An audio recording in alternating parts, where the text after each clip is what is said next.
Nuha, jom kita jalan-jalan di kampung ni nak. Kita nak jalan mana ni Suha? Kita tak tahu jalan di kampung ni. Kita kena minta kebenaran dari nenek dulu. Nenek kan tidur tu. Nuha, kita tak boleh ganggu nenek. Apa kata kalau kita bermain di depan rumah ni je? Senang nenek nak cari. Aku Nairar. Aku bawa 3 telefon untuk kamu bermain.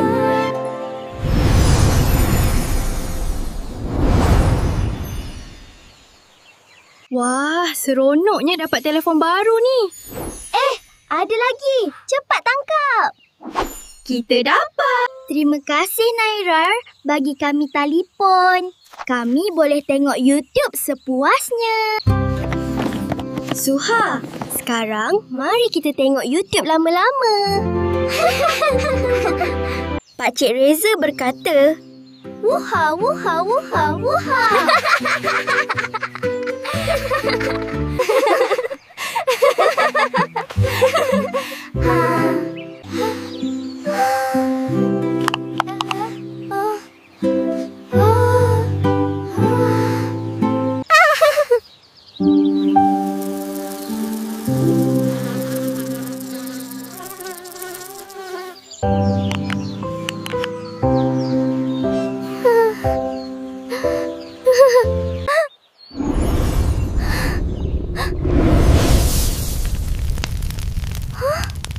Nuha, kenapa dengan mata awak ni?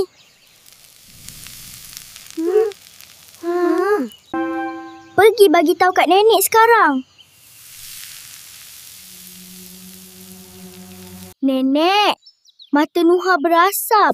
Macam mana nak buat, Nek? Kita kena bawa pergi hospital ni. Biar doktor tu korek biji mata Nuha tu. Ada pula korek mata. Bak sini nenek jampikan. Biar nenek jampi. Lain kali jangan main handphone lama sangat. Kan terbakar biji mata tu. Minta maaf, Nenek.